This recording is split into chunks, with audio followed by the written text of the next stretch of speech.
ધોરણ 8 વિષય ગણિત પ્રકરણ 9 માપન। તો તેમાં આજે આપણે દેખીશું ઉદાહરણ 1। એક સમલંબ આકારના ખેતરનું ક્ષેત્રફળ કેટલું છે? 480 મીટર સ્ક્વેર છે, મીટરનો વર્ગ છે, અને આ ખેતરની સમાંતર બાજુઓ વચ્ચેનું લંબ અંતર 15 મીટર છે, અને સમાંતર બાજુમાંની એકની લંબાઈ કેટલી છે? 20 મીટર। તો બીજી સમાંતર બાજુની લંબાઈ શોધો। હવે આપણને ખબર હોય છે કે સમલંબ આકાર કેવો હોય, બરાબર? તો સમલંબ આકાર કેવો હોય? એ હોય કે તેની એક જોડ કેવી હોય?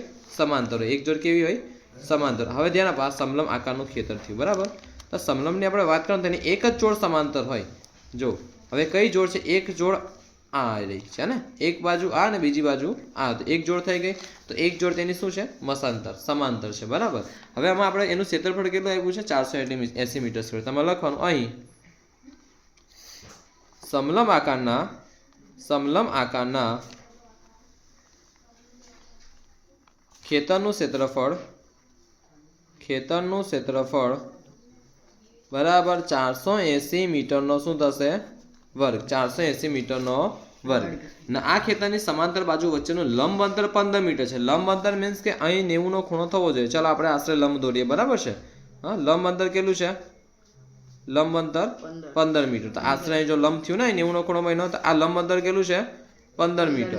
હવે આપણને કીધું છે અને સમાંતર બાજુમાંની એકની લંબાઈ 20 મીટર। તો તમે ધારવાનું કાં તો આની લંબાઈ 20 મીટર હશે, કાં તો આની લંબાઈ 20 મીટર હશે, બરાબર? તો આની લંબાઈ આપણે ધારવાનું કેટલી? 20 મીટર। હવે દેખો, તો બીજી સમાંતર બાજુની લંબાઈ શોધો। હવે ધ્યાન નહીં, હવે અહીં દેખો તો આપણને ખબર છે સૂત્ર કે સમલંબનું ક્ષેત્રફળ બરાબર સૂત્ર છે 1/2 h કૌંસમાં a વત્તા b। આ યાદ રાખવાનું આ સૂત્ર કે સમલંબનું ક્ષેત્રફળ છે 1/2 h કૌંસમાં a વત્તા b। હવે જ્યાં h શું છે? h બરાબર કેટલા મીટર છે? આપણે આ 15 મીટર। કેટલા છે? 15 મીટર। a બરાબર કેટલા છે? 20 મીટર। a બરાબર મીન્સ કે એક બાજુની લંબાઈ છે અને b બીજા બાજુની લંબાઈ। તો a બરાબર 20 મીટર, આ મીટર લખજો, અને b બરાબર આપણે શોધવાનું છે। જો આપણને ક્ષેત્રફળ પહેલેથી જ આપ્યું છે, સમલંબ આકારના ખેતરનું ક્ષેત્રફળ 480 છે, આપણે લખીશું માટે 480 બરાબર 1/2 ગુણ્યા h કેટલું આપ્યું છે? 15 મીટર, કૌંસમાં a વત્તા b। a કેટલું છે? 20। b કેટલું છે? શોધવાનું છે। તો b ના b બેઠા લખો। હવે અહીં ભાગાકારમાં છે, છેદમાં છે, પેલી બાજુ શામાં જાય? ગુણાકારમાં, મીન્સ અંશમાં જશે, બરાબર ને? તો માટે 480 ગુણ્યા 2। હવે દેખો અહીં ગુણાકારમાં છે 15, તો અહીં શામાં જશે? ભાગાકારમાં, તો ભાગ્યા 15 બરાબર 20 વત્તા b। હવે ધ્યાન અહીં કમ્પ્લીટ અહીં। જો હવે સાદી ભાષામાં અહીં આગળ વાત કરું તો જે ઉડતું હોય તેને ઉડાઈ દેવાનું, બરાબર છે? 1/2 છે, 1/2 બગડ 2 ક્યાં ગયો? ઉપર ગયો, અને 15 ક્યાં ગયો? નીચે ગયું। તો હવે જો જે ઉડતું હોય તે ઉડાવવાનું, કેમનું ઉડાવવાનું? ધ્યાન અહીં આગળ જો 15 છે, 480 છે, 15 છે, પહેલા ઉડતા હોય તો ઉડાઈ લેવાના। ધ્યાન નહીં, 480 ભાગ્યા 15, 15 × 15, 15 × 30, 15 તાલી 45, 15 તાલી 45, 8 × 5 જાય 3, 4 × 4 જાય 0, 0 ને બેઠું ઉતાર્યું, 15 દૂની 30, 15 દૂની 30, 0 0। તો આવ્યા કેટલા? માટે 15 ગુણ્યા કેટલા કરું? 32, તો 480 જવાબ આવે। 15 ગુણ્યા કેટલા કરું? 32, તો 480 જવાબ આવે।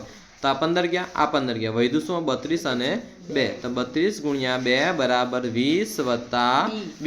માટે 2 દૂની 4, 2 તાલી 2 દૂની 4 અને 2 તાલી 6, 64 બરાબર 20 વત્તા b। હવે અહીં આગળ દેખો, બરાબરની એમ 20 છે, જમણી બાજુ 20 છે, ત્યાં નિશાની છે, કશું નથી તો પ્લસ, તો આ બાજુ આવતા શની થઈ જાય? માઇનસની। માટે 64 માઇનસ 20 બરાબર કેટલા આવશે? b। માટે b બરાબર કેટલા થાય? 44, પણ એકમ લખવાનું ભૂલવાનું નહીં, મીટર છેલ્લે લખવાનું।